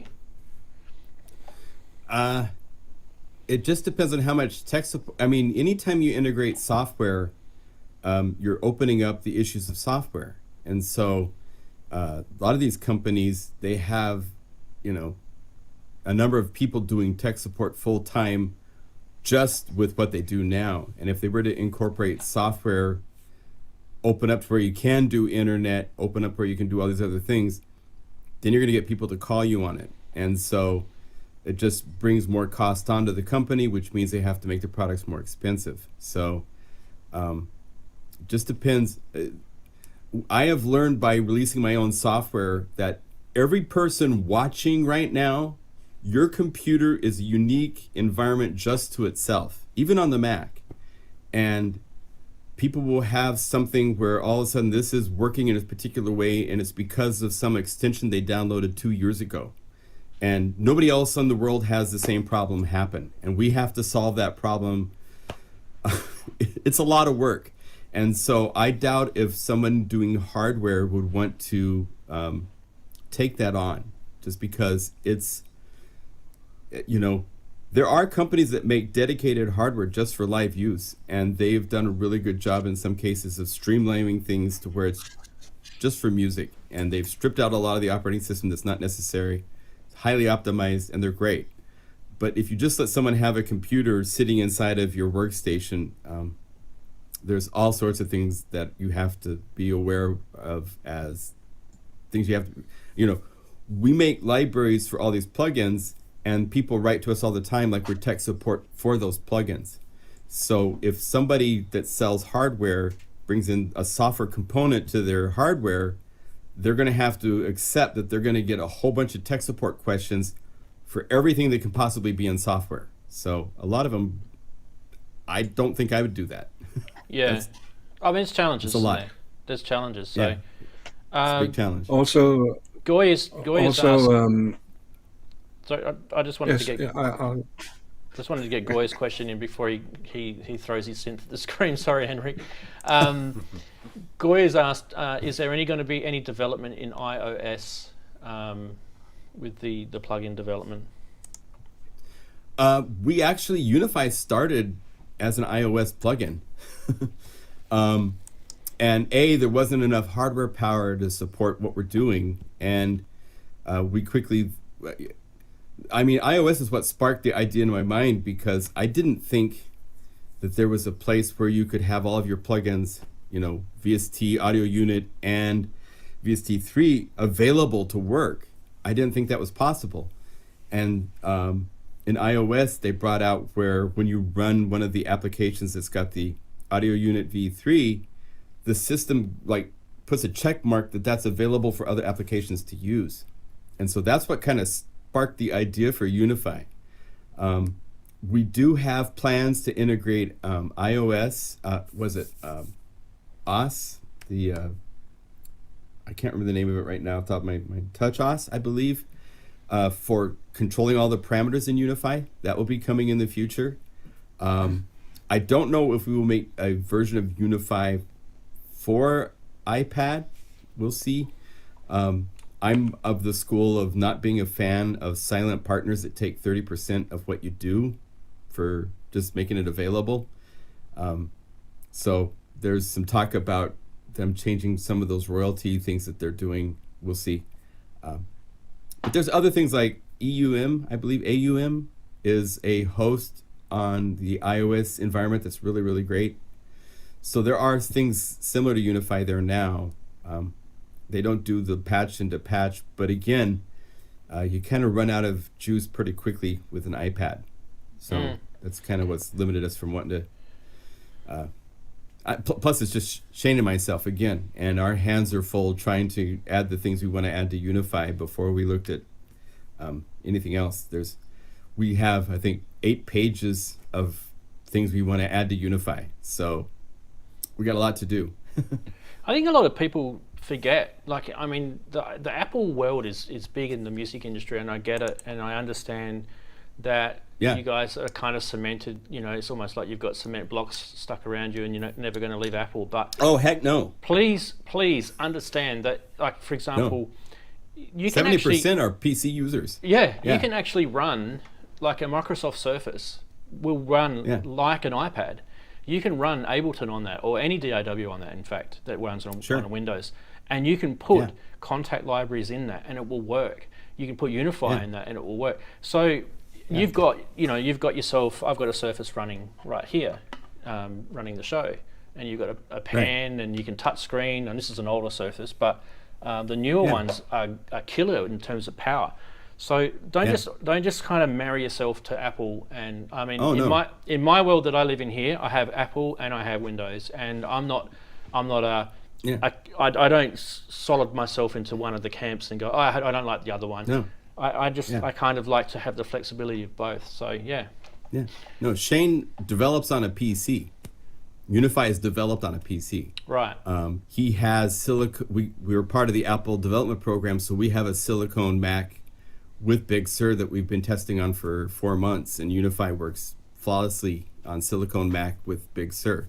So we totally, I think it's over 70% of the people that own Unify are using it on a PC. So we know the reality of what the numbers are. So no, I've lived my whole life working only on Macs, and that's just my preference. But I'm totally open to everything. It's whatever you want to use is fine with us, and we support everything. So Goy's is saying he's going to have to reinstall and repurchase everything now. I mean, keep everything you've got. Don't go and sell everything. Don't sell your life away.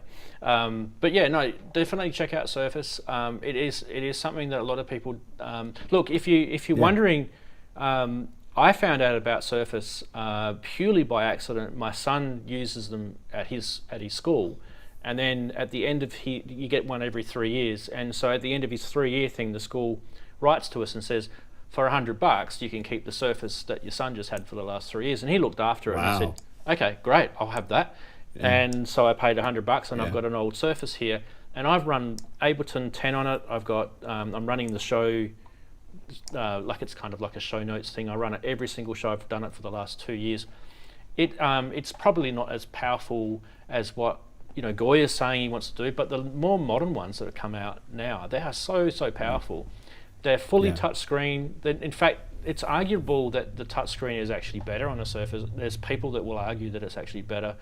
So Yeah. I mean, look, if you do want to find out a little bit more about Surface, I do have some older videos on the old Surface Pro 4 that I've got here, and I've shown you how to use it. But if you want to see something a little bit more modern than that, Robin from Molten Music Technology, his channel does a few cool Surface videos as well. Yeah, So definitely he's a good check guy. him out as well. He is a good guy. So we definitely give all the various cool synth people plugs on this show. That's for sure. Okay, Yeah, now for Henrik, sure. you had a question. I don't know if you still got it. I'll go to you. You're muted, Matty. It was not. Yeah, it was not a question. It was just something John said about giving support on software on different machines. I just thought of 12 of the machines at my work are configured the same way, hardware and software wise, and they make different problems. Some card readers work on some, and some work Yeah. on some others. They are It's nuts. different, no matter no matter how equal they are set up. So software support is a difficult Yeah, thing. it drives us crazy. That was that. Yeah. Yeah. It's like you're supposed to be the same computer, but 3 people have the same computer, but they all have different problems. It's Yeah. just like, what? How could this be? So these are things I didn't realize until you have software and you have people writing tech support. It's like, I need help with this because when I resize and I quit and come back, it doesn't remember it. And another person has it and it totally remembers it just fine. So Yeah. I mean, it's like the other day, I had issues with the stream, and not the issues we had tonight. That was a ISP issue, but I actually had issues with the PC. And Yeah. so I wrote to the guys who developed the streaming software, which is a company called vMix. And the guy came back to me and he said, your Windows just needs to be reinstalled. It's corrupt. And I'm like, oh God, do you actually have any idea what that's going to cost me? So I had to do it. Yeah. I had no choice, and I reinstalled Windows, and it fixed the problem. But obviously, Oh, wow. as a result of that, I've lost a whole bunch of software that I used to have, and it's all Yeah. gone. And I mean, I had options. I could have done a restore from a previous backup, all of that, but I chose to go with the clean install route because that way I'm not reintroducing any gremlins. Now the same thing happened again with me when I recently just purchased my Mac Silicon, because I've got an old Mac, and I could have used the Mac backup and done a restore from there, and it would have put all the VSTs back on and everything. But the issue I've got is that Mac would run 32-bit and 64-bit and Intel-based software, and now that I've got an M1 Silicon, a lot of that stuff would just literally just go, no, I'm not even going to execute, and you don't know what sort of gremlins that it would cause. And so I decided to go down the route again of starting from scratch and installing all the software. And guess what's happened now? I have got this massive issue where I can't use my mixer anymore.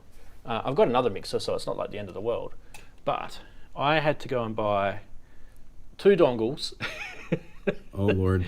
to work because Mac no longer makes a FireWire compatible device. So there's one dongle that transforms FireWire to Lightning, and then Right. because Lightning's been around forever, they've got a new version of Lightning, and that converts it to that. So it's USB-C, absolutely yeah. stupid. Anyway, so Presonus have written Big Sur drivers for their FireWire device, not just the mixers, Yeah. they've also got audio interfaces and that, and it doesn't work because when you install it, there's a thing called SIP, which is a security prevention protocol in the new, since Catalina. I think it's since High Sierra, where if you install software, you have to go into system preferences and you have to allow certain software to be installed. But even that, it didn't like it. And then you go into this thing called disabled software, and it lists all the things that were not successful to be installed. And my FireWire driver is sitting in there, and I can't get rid of it. So anyway, so as it stands right now, my Presonus mixer does not work. I can see it as a fireware device in my system report, but it won't work. It won't recognize it. It won't see it in audio and MIDI setup. Wow. However, on a contrast, the Roland MX1 mixer worked like a dream. It installed, no problem. I mean, I downloaded the driver from the Roland website. So some companies seem to be like more progressive with this than others, and some companies seem to be resisting. And I'm kind of just wanting to get the word out with people. That is, you are kind of not. Dean's got a question. Dean's arm's about to drop. I'll get to your question in a sec, Dean. You don't want your arm to drop off, mate. You've got to kind of really take a serious look about when it's time to go to silicon. It may not be. It may not be now because you may not want to have all the problems. I work in the IT industry, so I don't need to worry about some of these problems. But someone who doesn't really have a lot of computer literacy, they're going to be nightmares for people. So what I'm saying is that what I don't like is I don't like people monopolizing on this stuff. So that, like, for example, companies saying, no, we're not going to update legacy hardware. So that means you just won't be able to use it. I think that is absolutely stupid. I think that will bring disloyalty to that organization, and I think all they have to do is just employ some people to write the drivers, and I think that will actually that's just it, software, right? Someone's going to release an update and now your mixer works, and that would make so many people happy. I mean, musicians are forced to buy stuff all the time. We don't really want to have to go and spend another $2,000 on a mixer just because the Firewire, Apple have decided to not support Firewire anymore. That's just an example, but it's not a dig at Presonus, by the way, because they actually have written the driver. But I just kind of feel that people really, really need to sort of have a think about this whole world with computers. So it's a 64-bit movement that was with the Catalina, and that was a real big, heavy lifting episode for everyone. And now it's the silicon chip. So Apple have kind of done it twice in not so many years, right? Watch this space, Microsoft. Well, they've done it lots of times. Lots of software updates have required companies to release updates after an Apple update to fix something. So let's go to Dean before his arm drops off. Thanks. Cheers, Ramsey. There's one question, and also just want to give praise to like the technical support you get from Unify is amazing. I mean, I've known big companies and they don't get back to you for weeks, and I've had to get hold of Unify, and I expected to be somebody else, and it's actually John who actually does a lot of all of this stuff, and he's doing all this work, and it just amazes me, and also the support you get online. There's so many videos he's putting up all the time, talking you through all the steps and everything like that, which is just so useful. I just sit there with my other computer open, playing along with it and using it, and it just makes it such an ease of use. So just big thanks there to you on that one, John and Shane. Thank you. Brilliant. And the question I had actually was about, will you be bringing into Unify like being able to go through external MIDI channels, like to outboard gear and stuff like that? Yes, that's definitely something we're looking at. That and audio output support. There's a number of things that are kind of on a list, and we're trying to think of how to do that, and it will probably be some sort of a premium upgrade to give you these, and how that looks, not like a really expensive upgrade, but it's software development time. We've released a number of revisions with completely new effects for free, and we can't keep doing that for some of these features that take a lot of development work. So for Shane to get paid money and so forth, we're looking at how to do that, make it an affordable upgrade so that you have the ability to add new our philosophy is, if it's a feature or a plugin that I'm going to use for making the voicing, then we include that for free. If it's something that's going to be a performance enhancement for Unify for people in certain situations, that should be something that's paid for, because that's just for certain people that need to use that. Not everybody needs to use that. So how we do that, we're still working on, because it is just two of us, and it's a lot of work. So I do have an assistant. I want to plug my assistant Taylor, who helps with tech support as well, and he is great. If you guys ever have questions, unifysupport@plugandgrew.com is our email address, and we do reply within the same day for everything. In fact, in a lot of cases, it's within the hour or two, and if not, right back, because we do. Sometimes I miss email, but if we see it, we reply as fast as we can. But yeah, getting to where you can talk to MIDI in your system, incorporate multiple audio inputs into the system, have multiple outputs to go to a bigger mixing environment. Those are all things that we want to do for Unify for sure. Thanks, John. Just development time. Yeah, it's just brilliant that, like I say, that you kind of come out with the plugin, and it's been over a year now, and it hasn't gone up. And I was expecting, it'd be a couple of revisions of it, and then actually it's going to go up. Yeah. So I'm a very, very happy customer. Oh, good. Yeah, you bought it January 15th. He's been around for a long time, so I appreciate that. That's great. Yeah, thank you, John.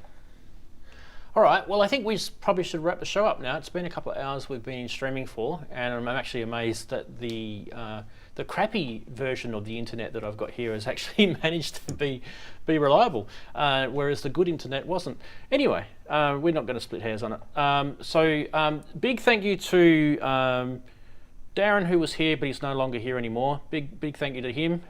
Big thank you to John for being on the show and telling us all about Unity and all that sort of stuff, Unify. Big thank you to Henrik for being on the show again, and also introducing us to John. So if you're wondering, that's how we got to meet him, and you guys get to share it. And also to Dean for finally getting his microphone sorted, and we can play with his studio a bit more. Yay! I will sort out the internet issues, and we can try and not have those issues again. At the start, I'll be sending my ISP a very nasty email. But anyway, thank you everyone who's in the chat room. You guys are awesome. It's really nice to have you all here every week. It makes me humble to know that you guys are there supporting the show every week for the last 2 years now, which is amazing. Anyway, why I think... If I might say one thing? Yeah. In 4 hours, I have a live stream on the Plugin Guru channel. We do a live stream every Saturday for typically 90 minutes. Sometimes it goes over that, but we are going to be looking at Delta Xils-labs. They have a couple really cool, interesting plugins. One called Fold that can put basically the Fold synthesis into any audio source, which is really cool. And they have a really cool granular plugin called Stream. And I have a community thing programming-wise going on right now for the Spitfire Labs, because it has been unified. And if anybody owns Unify, and if you download all of the free labs, you can make your own layers and combinations of all the things you can do in Unify and send them to me between now and next Thursday. And I'll put all the patches that everybody makes into a community library for labs. And it opens up, it's so cool to combine 3, 4, 5, 6 different, there's 23 different libraries in labs. And so to take those different libraries that normally you just play on a track all by itself, all sitting there all alone, doing nothing all day but just being a plucked pick guitar, now to combine that with the labs pad and with the labs soft piano and with some of the other sounds and make something new, it's a fun opportunity. So we will be making patches in today's live stream to show you how to use Unify with labs and make your own patches, so you can go home and do this in the coming week to send to us to put into the library. So we're big on teaching programming, how to actually get your hands around all the different plugins that I've made libraries for. There's over 300 videos on the Plugin Guru channel. So thanks for having me on. Appreciate it. That's my pleasure. One last plug from me, and that is, if you actually do watch, look at my YouTube channel, you will notice that I'm actually going to be doing a second show, which I actually told John about, and he actually decided to get up really, really early instead to be on this one because he wanted to be with Henrik. But there is a second show, and that's going to probably be in about 9 hours' time from now. I'm going to insert some sleep for myself in there. Then I'm going to get up really, really early in the morning, and I'm going to stream again. It's going to be pretty much the same show that everyone is seeing here, so you're not going to be missing out on anything. The only difference is we'll have different guests, and maybe I'll have a different internet connection by then. and, it'll be all the same stupid jokes and everything as well. So, but if you are living in Australia, in the US, it'll be much more beneficial for those time zones, because those people will actually be awake and not in slumberland. But I'm going to definitely keep this European and UK time slot going. There's no problems there. You don't need to go anywhere. So we'll see you all next Saturday at the same time. I think, unless daylight savings is finished or whatever. But anyway, whatever that happens to be, we'll see you next week. Yeah. Thank you all for watching. Everyone say bye. Wave goodbye. Yay. See you later. Bye. See you soon.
Are we still here?